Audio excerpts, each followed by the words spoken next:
Good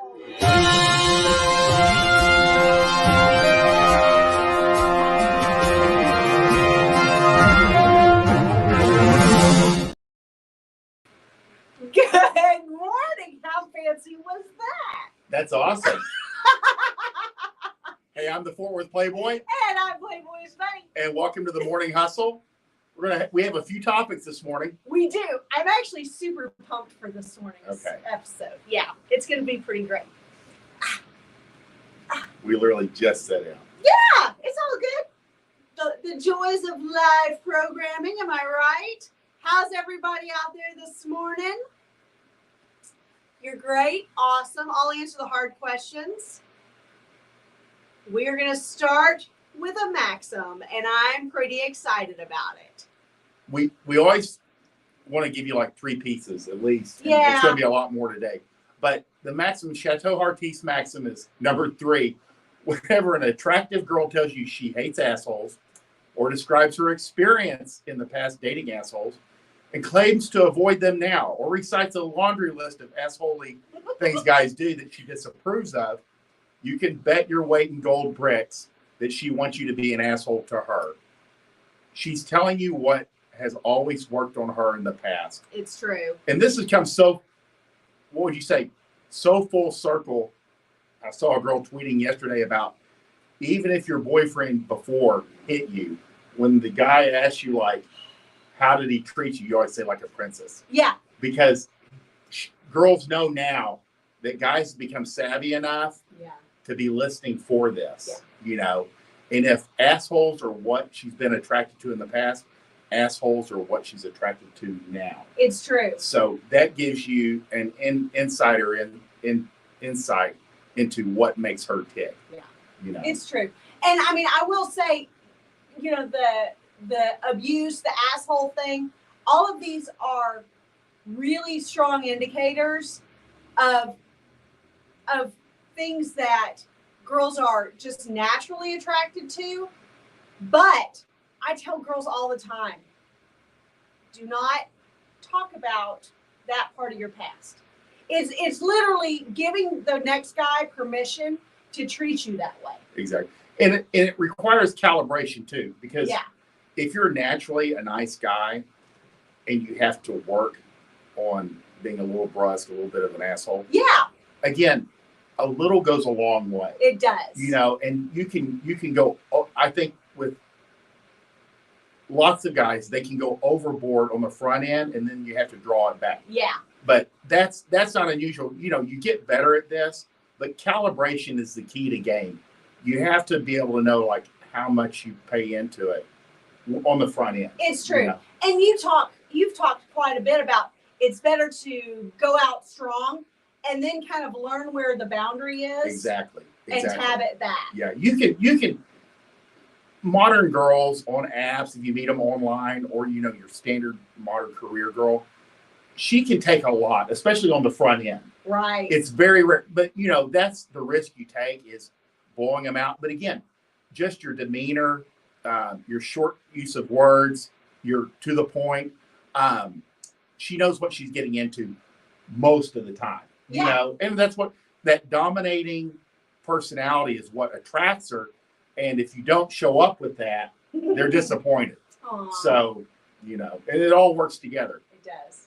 And a man who is dominating in conversation, dominating in life, is also dominating in the bedroom, which is a major turn on for us. Major turn on. So that's a win-win. When we were talking earlier, we were also talking about, and I think this falls right into exactly what we're talking about now, that the girls that you are in a relationship with can actually have a positive or negative impact on your own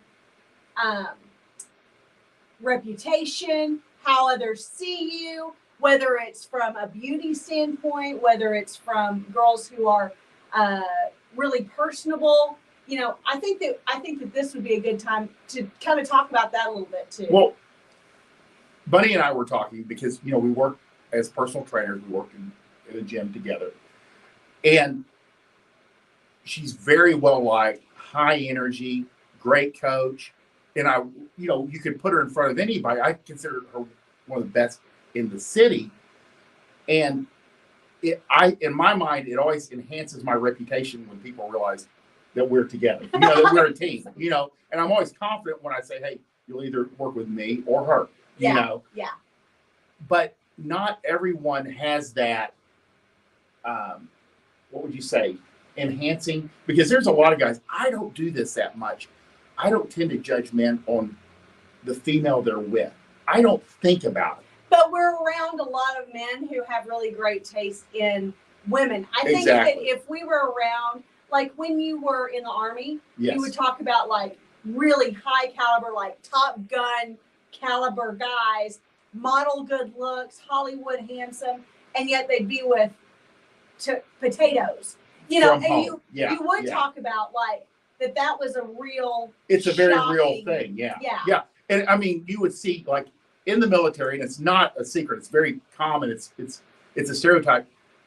Very sharp, physically fit, smart, handsome, enlisted guys. Yeah. That are moving forward with their careers, and the wife is just 250, 300 pounds, got 4 or 5 dirty kids running behind, just trying to keep up. And it's not a reflection on him.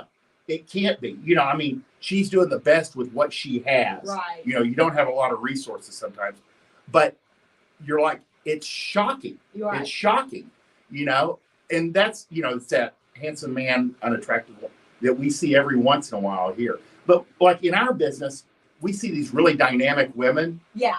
And then when we have like a social gathering, you meet your husband, you're like, you're married to him? I mean, you're like, she's like vibrant, high energy, and right. And he's just another guy, Well, I don't think that our differentiation is that extreme. Right. But I think that in my case, I have this deep-seated like desire for everyone to like me. That's first true. of all, and because of the way I was raised, manners, walking into the room and just kind of being social. Yeah, being social was just part of it.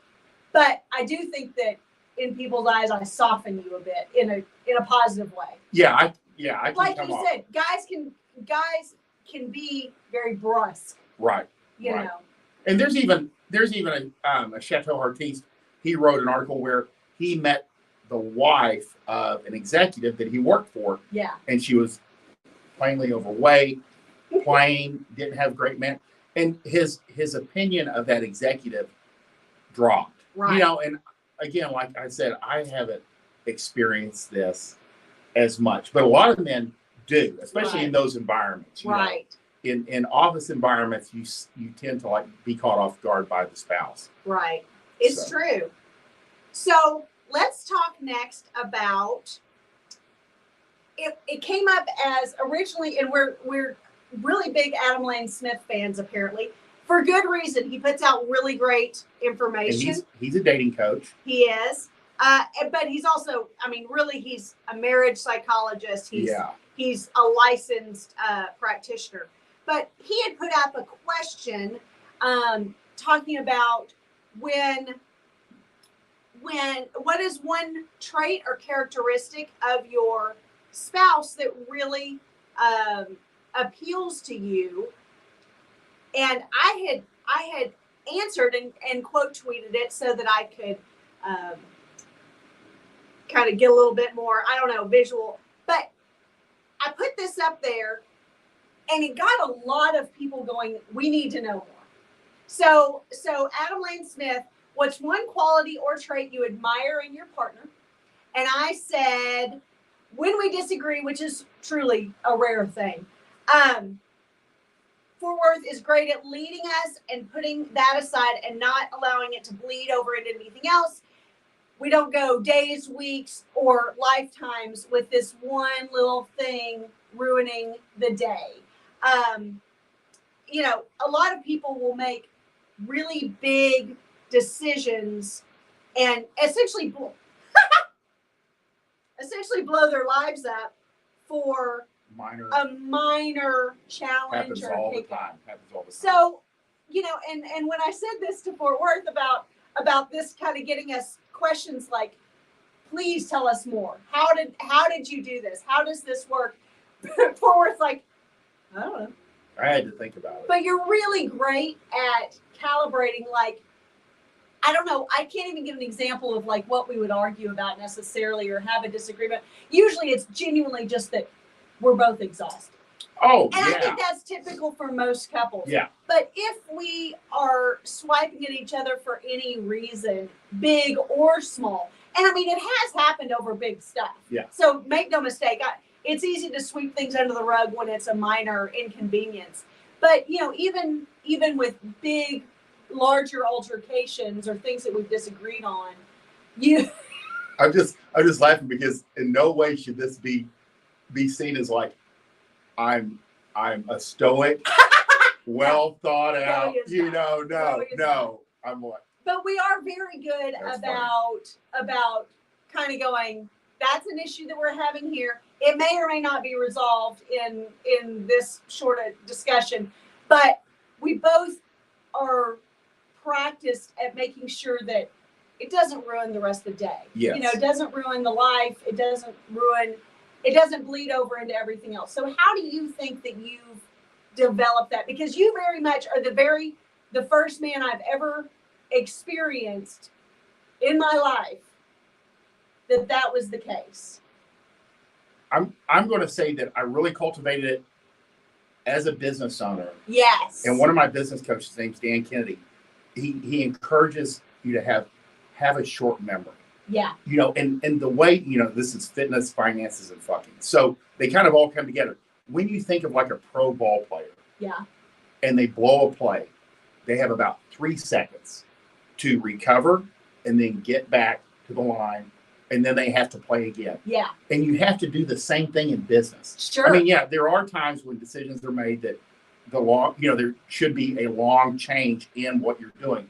But generally, especially in day-to-day business, you can't dwell on these small, and a lot of things in business that are a disaster in the morning, you learn this after about a decade. Yeah. Is if you just don't touch it. Yeah. It'll tend to solve itself throughout the day. Not everything, but most things, you know. And the thing, especially with like our relationship. Yeah.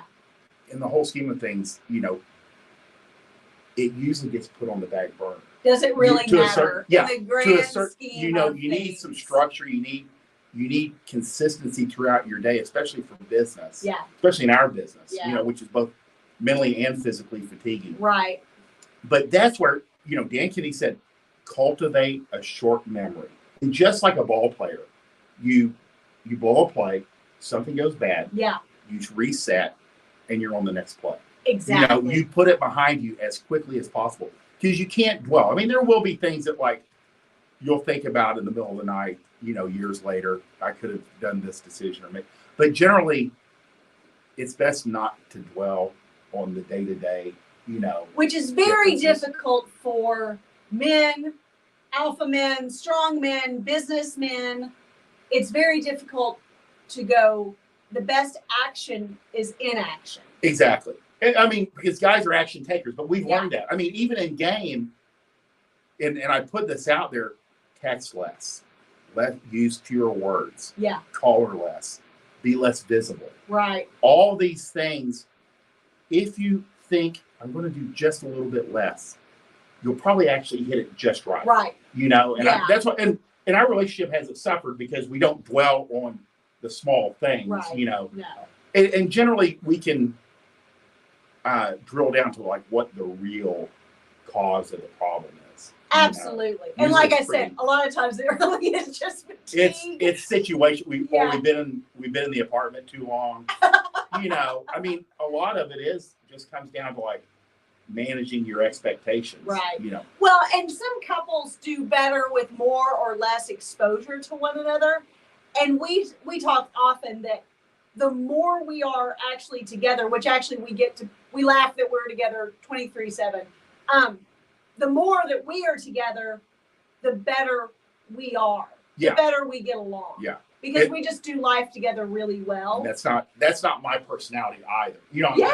I mean, I spent a couple a decade at least by myself in business, you know. And then there was a time where we started like, you started at 5, I came in like at 8. Yeah. And we were basically together all day. Yeah. You know, so But, which is crazy. You know, I think that that's another kind of balance for couples is to find that place where it's their ideal amount of time together and accept that that's their ideal amount of time together and not try to, you know, think that because other couples are together more or less that they should be. Or the only way they survive is that he's on the road. And that's fine. We hear that a lot. Yeah, there's nothing wrong with that. We hear that a lot. Yeah. You got to find your sweet spot. Sometimes I think that's more of a joke, and sometimes I think people are being serious when they say that. But cultivate a short memory. Yeah, it goes a long way. It goes a long way. Let's talk next about this great tweet. It's actually a thread. It's pretty extensive, and I don't necessarily think we should read the whole thing because it's a lot. But let me hit the right button. Oh, that's not going to help anyone. Not anyone at all. Let me go a little larger. Sorry, guys. Here we go. Okay, so pasty. Well, it's an 8, so I don't know. Pasty. Anyway, Marie. We'll call her Marie. Yeah. She did an entire thread on why she avoids spending time with single women. And we've done podcasts on this. It kind of boils down to why we don't encourage girls in couples who are coupled to be in girls' night outs, to be participating in like really frequent, you know, nights out with the girls and stuff like that. So how do you want to go through this? Can you see that? Yeah, I think you should read the basics of it. Okay. And then let's talk, because this is really coming from your side, but I do have some input. Yeah. Okay. You might think this sounds mean, but the reality is that when decently attractive or even below mid straight women over the age of about 21 are single, it's because there is something wrong with them. I think that's actually pretty. I think that's the word. Pretty insightful. Oh, absolutely. And this girl's 19 years old. Is she? Yeah, just a minute. Yeah, I've seen it referenced because somebody asked her point blank, how old are you? Yeah. Which, you know, for somebody to have that much, you know, somebody either is telling her or she's focused, you know. Yeah. But there's one thing that Bunny and I do know is that a girl, I mean, especially girls in their 20s, their primary directive is to snag a man. Right. Even if they got their career, they deep down, they would much rather have a man. Yes. And the career. Yeah. You know, so that is always the primary directive. Absolutely. And I do agree. So she says, single women are not only annoying, but actually toxic. And that's absolutely true because not only do girls, when we get together as females, we talk about our guys, we talk about our kids, and if we have them, we talk about our animals. Those are the only 3 topics of discussion that women ever talk about. Ever. Sometimes, like business-minded women, professional women, will try really hard to talk business. It never lasts long. Never. No. Never. It always circles back to then what's best for the man, then what's best for the children, then what's best for my time with the dog, like all of it. So make no mistake, when guys get together, you guys talk about, I don't know, farting and sports and hobbies and like, you know, blast from the past, and you kind of go through. Or they'll be, oh yeah, I got married. I didn't even think about that. Yeah. You know, so I go, hey, is that your girl? You know, oh, I forgot I got married last week. Yeah. Girls talk about boys, we talk about kids, we talk about animals. Yeah. If we don't have animals, we talk about boys and we talk about kids, period. So I can definitely see how women who are over the age of 21 and not yet married, they are toxic because they're either riding the dick roller coaster, they're lamenting not being married yet. Yes.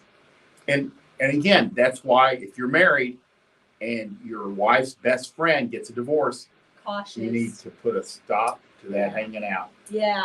People go, oh, that'd be fun. It always turns out bad. We have right now, we have a personal training client whose wife of almost 30 years, her best friend in the last 2 years has been going through a divorce. And the wife has been making many, many, many trips down to Houston to console and spend time and and immediately when he even told me that the best friend was like leaving her husband, I think I probably knew before the husband did. I was like, you better watch out. Yep. You better be careful about that. Birds of a feather. I'm not worried. You should be. Well, you should be. There are a lot of men who aren't worried. Then they're in trouble. And then the next thing you know, they all their stuff has been packed up, or all of her stuff has been packed up, and she's serving you with papers. And good women, it's interesting, or women that are insightful, they'll be like, yeah, she's going through a divorce, and I'm going to give her support, but I can't be around her all the time. Right. You'll hear that, but that's the woman taking the initiative, or a wife. Yeah. And she's got kids and a husband. She knows, this is a bad idea. Yeah. And again, their friends change when they go through a divorce. They change a lot. Yeah. So, you see divorcing women getting tattoos, getting weird hair color and haircuts, and losing or gaining weight, dressing completely differently. You honestly are not going to recognize a friend who's gone through a female friend who's gone through a divorce. First of all, women, unlike most men, usually don't need to be single. Very true. If a girl is single, it is very much by her own volition. Unless you are seriously messed up, boyfriends don't usually leave. They usually kind of just stay there. That's a good way to put it. Because like we talked about, guys just want regular sex. Yeah. If they're getting regular sex, they're usually they don't even happy think about with the relationship. Yeah. Yeah. And even if the guy is about to leave, normal women can tell this long before it happens via intuition, nonverbal cues. Unlike men who have low social intelligence, women are almost never surprised by a shocking breakup like men are. Women either don't get dumped or are aware they're going to get dumped beforehand. This means that women can always have a new guy lined up before their current relationship ends. Normal women branch swing from man to man instead of being single. And like I said, women who are single they've chosen that. Either they're pining for a guy who's just not accessible to them, or they're kind of so damaged that they think any man who likes them is also damaged, must be a real piece of shit. What is it you always say? If I'm a piece of shit, I know I'm a piece of shit. So yeah, a damaged girl, you can't treat her well, because in her mind, this is a girl talking to herself. I'm a piece of shit. And if he treats me well, he must be a bigger piece of shit than I am. And I need to dump him. Yeah. And one thing that isn't in here, and it's come to the forefront of my mind more often, is girls will break up in this early 20s, not for anything that the guy's doing. They just want to ride a lot of dick just for a while. It's not a set plan, but really it's just a curiosity. Yeah. And they want, because guys are always like, I don't know why. It was just moving along. And she doesn't get a boyfriend for a couple years or months. A boyfriend. Yeah. She's single. Yeah. Girls, there is a subset of girls that just want to bang a lot of strange men for a while, and then they move forward and then they get married. Yeah, they don't want to be tied this. down yet. No, you'll never hear this, but they want to sample a lot of things, and then they'll. Right. It's no different than a guy running a rotation. I'm just enjoying my life. I just Yeah. want to enjoy my life. Yeah. I just want to travel. I just want to do lots of things. But yes, and we talk about this quite often about the monkey branching, branch swinging, like she's calling it. If a woman doesn't do these things, it's because she's defective in some way and can't settle on any guys around her, which makes her angry. And this is a very important point. Women who are not getting the relationship that they think they deserve get angry. Yeah, they do. Get angry. And it usually is kind of a permanent switch. Yeah. A lot of women have a hard time at any age getting out of that angry mindset. And this is not that men aren't approaching her, but the men that she wants to approach her aren't approaching her. Exactly. And if you ask her to narrow that down, she wouldn't be able to tell you. It's true. Yeah. She knows it when she sees it. It's true. Yeah. And so here's why they're toxic. She will then subconsciously try to undermine the women around her since she wants to be in the same position. Girls want to, ultimately, we all want to have the boyfriend, have the fiance, have the marriage, and have the kids. So if a girl is having bad luck for one reason or another, and her girlfriends are having good luck, she'll be pissed off about it. Yeah. And that's why they're toxic. Single women are usually very, very picky and try to be controlling of men, which means they will only approve of your boyfriend if he is very meek and differential to her. If he crosses her she will try and get you to break up with him. Girls are really hard on their friends' love interests. Yeah. Really hard. Have you ever had any experience where you met like a girl's friends and you were like, oh God. Well, with guys, they'll tend to be nice to your face, deferential to you, but they're stabbing you in your back. Right. Behind you. Yeah, girls won't. They're not going to put that up front, Girls that are with very alpha guys. Yeah. Even very extreme alpha guys, no commitment, just he's their boyfriend, he's cheating on her, everybody knows, Right. The girls, their excitement around him, because they can't help that. Yeah. But behind her back, they're telling her she should break up, that she can do better, and they're introducing her to other men. Yeah. And none of it will have any effect whatsoever, which drives them all crazy as much. And make no mistake, those same girls, when you break up, will check They on. They will poach. Mm-hmm. Yeah. Yeah, that's very true. It's true. Having single friends means that your dating choices are restricted to whoever makes them happy. You're eventually going to have to choose between him and your single friends. So make the choice now. Dump your single friends and go have a free love life. You might be thinking, this just goes and goes. You might be thinking, but what if a woman wants to be alone and focus on her goals? This seems like it makes sense until you realize that a boyfriend is the easiest way to get free food, gifts, emotional support, help making decisions, and even do work and homework for you. Whoo! That's a lot. A boyfriend is always a plus for girls. Yeah, always. Always, always. And especially if it leads to a husband. Yeah, and make no mistake. I mean, it's just like Bunny was talking about girls going into business meetings together, and then they end up talking about boyfriends, husbands, kids. Yeah. If you go to a party with a bunch of elementary school, the boys are out like beating each other with sticks, lighting shit on fire, pissing in the backyard. And the girls are watching the boys. Yeah. Or they're talking to the boys' moms. Yeah. About the boys. Exactly. That's all they do. That's why I always say, that's what we do. If guys discover girls at about 14 or 15 on average, the girls have a 10-year head start. Yeah. They've been watching him for a decade. Right.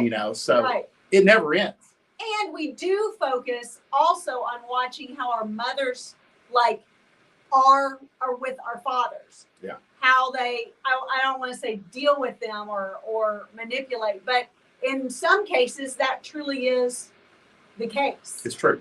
But you watch how your mother is with your father, with other men, how respectful or disrespectful she is, how manipulative or open to his leading she is, and that all rubs off. But these are not things that boys are focused on until they start to discover girls. Right. Yeah.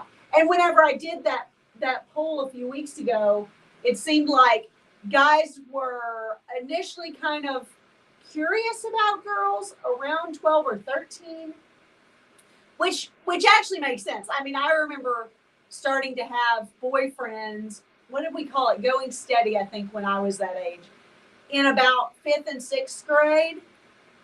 And then it started getting a little bit more real or more heated, like junior high. Yeah. And then by high school, you're having sex. Yeah, 12, 13. They kind of notice. Yeah. They notice there's a difference. Yeah. Yeah. But that's also about when puberty starts. Oh yeah, it's all hormonal, really. There's a lot of that. Let's see. I want to catch up on any questions or comments. Thanks for the content. I've been binge watching your videos. I need to put this up here. Jimmy, we have had discussions about you binge watching our podcast. Yes, I think he's watching all of them. Which we are completely flattered by. Thank you so much. And thank you for the comments that you've made that, and that's how we knew you were probably like kind of incrementally going through all of them. But we appreciate that because we really work hard to put out solid content for you. So the fact that you are enjoying and appreciating it, we appreciate you. CD, let's see what you say. I can't read that from that. So if we're supposed to approach women to find the single ones and they are all toxic, we're actually stealing a woman from someone else. I think what Marie means is single women are toxic to other women. To other women. Yeah, no. It has nothing to do with their relationship with men. No. Because even a toxic single girl that's toxic to her girlfriends, if a guy comes into her sphere and is interested in her and getting her excited, she will. Well, first of all, she'll leave the friend group that she was, destroying. But she will do a 180, and then it's all about your frame, your leading, your role in her life. Yeah, Marie was talking about toxicity amongst single girls. Yes. No, not about men. Yeah. But great question, and I'm glad that you asked because I know if that was a little bit confusing to you, that it was confusing to others. Yeah, we want to convey that. Yeah. So great questions, guys. Thank you so much. I love this. He said that we look different than we sound. It's kind of like whenever you see radio personalities and you're like, oh yeah, that's not what I expected that guy to look like at all. Not at all. No, that's funny. But I feel like we put ourselves out there so much that maybe this guy's only ever listened to our podcast, and so he generally hasn't seen anything else where we're out there. Which is funny because I've never had anybody comment on my voice in person ever. Yeah. And I've done a lot of public speaking. Yeah. And talked to a lot of people. Talked to a lot. That's funny. Jeez, a lot of people. And someone asked if this is an AMA dating topic. Heck yeah, bring your questions. This is all about conversation, guys. Yeah, anything you ask, generally other people are thinking the same thing. Yeah. They want to know. Exactly. So let's talk next about I want to be clear that just like we are with our personal training clients, we literally could wake up in the middle of the night talking about these kinds of topics, talking about struggles that our dating clients are having or relationship clients are having, talking about different things that we've seen come across that are related to what we talk about. So at all hours of the day and night, Fort Worth and I are talking about questions that you are bringing to us and things that you've lifted up, as well as just things that have crossed our minds or that we've seen from a research standpoint or even a social media standpoint. So last night, while we were working out, we were talking about girls feeling underappreciated or unappreciated in their relationships. So this applies to girls who are in just dating relationships. It applies to girls who are married with the families and the whole 9 yards. That's where you really hear about it. Yeah, and I think that's where we should start, because even in girl groups, you'll hear a lot of those kinds of complaints. So she works and she has to take the kids to school, and she's the one who takes care of all the housework, and she's the one who takes care of, paying the bills, or actually making sure everything's getting taken care of. And, if the water heater leaks, she has to call the plumber. Like, all of these things. And to her mind, I'm not saying this is right, wrong. To her mind, all he does is also work. Every once in a while, about every other weekend, he kind of goes out with the lawnmower for a couple hours on a weekend day. And that's probably just to avoid confrontation with her. You know what I mean? Like, so we were talking about how common it is for women to feel underappreciated in a relationship. Well, has any woman ever said to you, God, I feel so appreciated by my husband? Or is it more like it's a neutral? Like, I think that women who feel truly appreciated in their relationship, it is more of a new. I think that's a good way to put it. It's more of a neutral stand. I don't think I'm the best advisor because. And why is that, Worth? Well, let's say when I was married, I would leave at 4 a.m. and I'd come home about 8 or 9. Yeah. 5 days a week. Yeah. Saturday mornings I'd leave at 5, come home at 2. Yeah. There's not a lot left. Yeah. That's the fitness business. If you want to know, if you're curious. Well, or I would say that's the fitness business. But my father was a jewelry executive. He had that same schedule. Yeah. I didn't see him in the evenings until 9 p.m. And because it's also a retail industry, that would be even more so on weekends. And he was an executive. He wasn't like on the floor chilling. I would say expectations. Yeah. And I've talked about this before, and guys go, yeah. Whatever your girlfriend or wife's father, whatever his schedule is. Yeah. In her mind, that's what she expects her life to be like. It's true. If he's the type of guy that walks off the job at 4 o'clock every day, whether he owns a company or works for somebody, and he's home for dinner at 5 every day, it's going to be very hard for you to be gone Tuesday through Friday in another town doing sales. It's going to be so foreign that it's going to absolutely cause a constant problem. Right.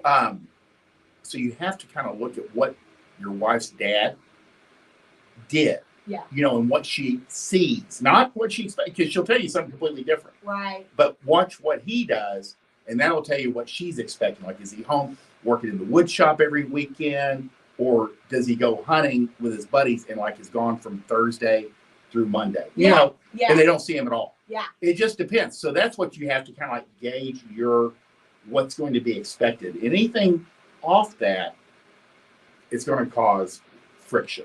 Yeah. Yeah, that's what I would say. And in that conversation, you asked me, is there any echelon or kinds of women, groups of women who generally don't feel underappreciated? And I would say without question, more often than not, and I think there are only a few exceptions to this rule, stay-at-home moms. Because stay-at-home moms understand that is their job. Their job is to keep the kids, for the house to be pristine, for great meals to be on the table in a timely fashion, for everything to be taken care of. It's truly her job to do all of these things. The rub comes when she is also having to work 40 hours a week, likely for less pay, which is a real source of contention because and this isn't even, I'm not even talking about actually politically what it means for women to not be able to earn as much as men. That's a whole other discussion that I'm not even going into.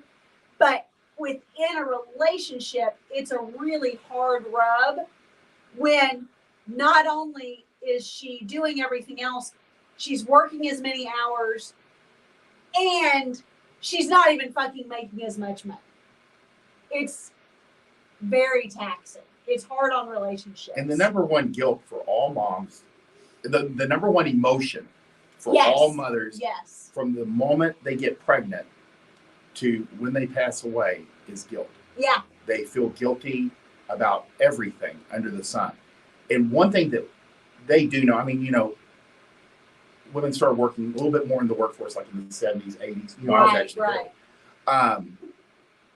But people pretty much know now that it's either career or motherhood. Yeah. Something isn't going to get, if you're in a career, the motherhood doesn't get taken care of quite as well. And if you do straight motherhood, the career has to go to the wayside. And people pretty much accept that.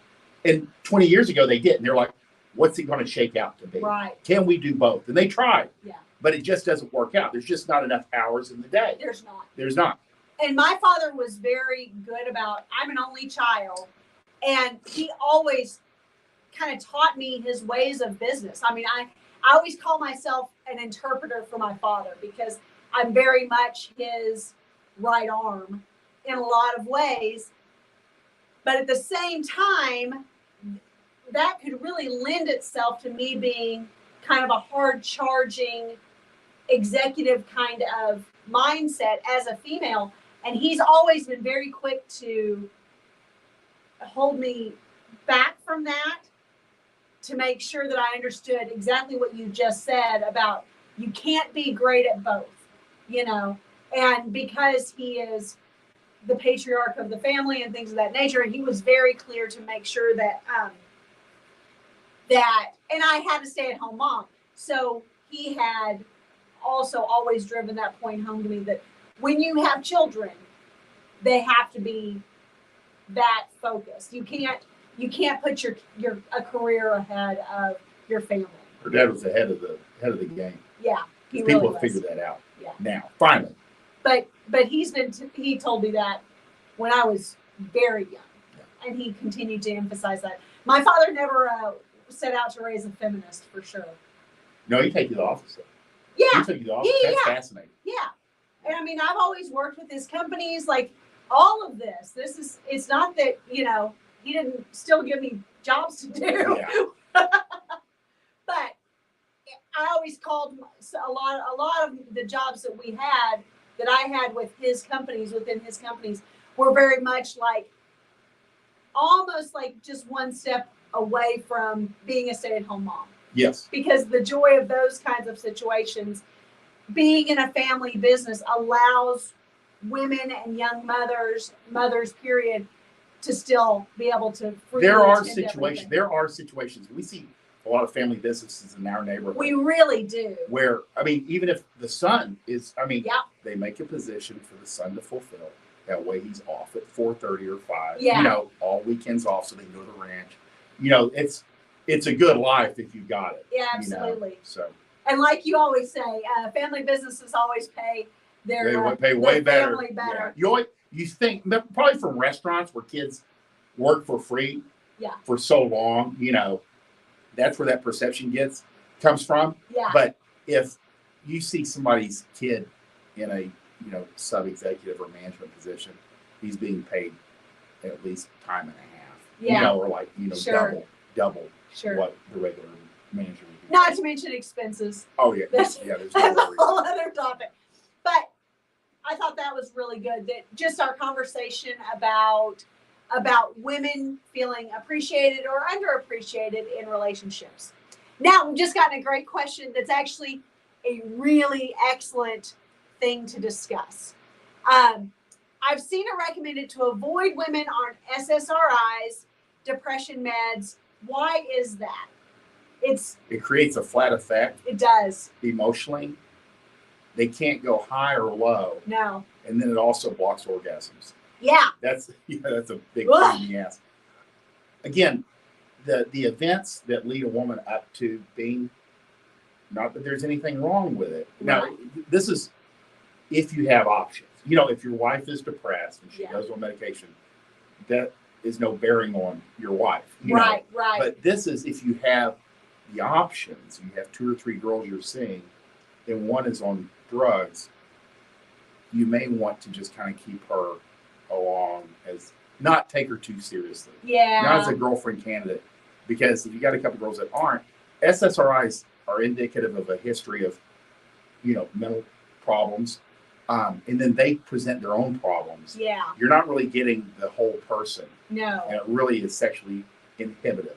Well, and which isn't necessarily in everyone's need category, but in my Ignite Your Wife 30-day sexual reset course, I went into a deep dive of which drugs and classes of drugs really inhibit a woman's excitement level, her sexual excitement, her pleasure, because it's not only that she can't reach orgasm and therefore it's hard to get excited about, sex if you know you're not going to come and aren't going to really feel that much pleasure from it.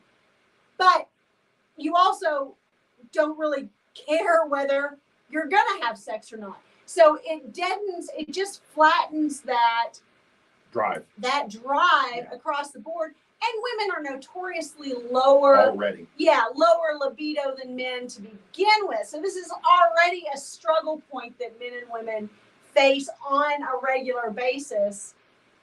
And then put drugs on top of that, and you've got a real shit show. If it comes up in like the first or second conversation, that's when I would, and some girls will do that, they're dumping it all on your lap. But if you've been dating a girl for some time, and then you find out, but you have no idea. Yeah. She's been on them so long that it doesn't have that much effect on her. But it. Yeah. So these girls, it'll be like in their early 20s, they just have that flat effect. Yeah. And when we talk to them, we're like, oh. She's got meds running. Yeah. Yeah. She's just like. Now I will say, just because we're in this realm of discussion, there are also blood pressure medicines that have this effect. There are also some cholesterol medicines.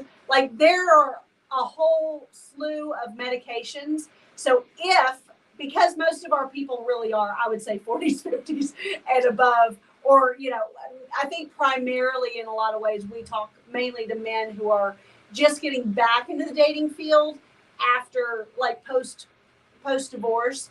And it's kind of, they need to learn quickly. But if your doctor or if you are already, is putting you on any kind of medications, you make sure, or is putting your wife or girlfriend on any medications on your watch, you make sure to drive the point home that your sexual relationship is very important. That drug interactions, absolutely, if this has a negative impact on your sex life, there are other options. There are always, I'm no doctor. My med license is a little rusty. But truly, there are plenty of options for other medications to be on. So if one is negatively impacting your sexual performance, your sexual pleasure, your sexual drive, make sure that your doctor knows that that's an important factor and that is unacceptable. And if your wife of 20 years is struggling and she's going to the doctor, make sure that that's an important key to lift up. That's a little preview from my Ignite Your Wife 30-day reset, because it is that important to me that everyone out there has a strong sexual connection. It makes everything better. It makes everything just run easier. Tolerable. Yeah, run easier. So great question. How do you feel? You look good. Thank you. We have one more. Oh, yes. Well played. So one of the questions that we also received on Twitter was asking about religious girl game versus kind of standard issue player game. Go. Because I have nothing to add to this conversation. Well, this is the thing, and I put this out there. I usually put it out there twice a year, that players, playboys, and truly devoutly religious girls have always had an understanding of just studiously avoiding each other. Yeah. They don't have time for us. We don't have time for them. No, it just be a waste of them time. even just being around us is bad for their reputation. Yeah. And they can't have sex outside of marriage. They're just not going to do it. Right. there's nothing there for us. And Right. you can like each other, but you don't go forward with it. And that's always been the deal. As opposed to, especially in some of these guys, some of these guys are very Christian, religious, Islam. Yeah. With regular girls, as opposed to like the religious are going to, how would you say? You can go with a bit more of a traditional dating. Does that make sense? Regular girls with no religious background don't have any really moral structure. So your asshole game works. Your more aggressive game, Yeah. You're going to have sex on the first or second day. Yeah. But when you deal with girls that are more religious, you have a structure that Right. she's following. And again, Bunny always throws out preacher kids. We know all about that. But if a woman truly has a structure based off of her beliefs, Yeah.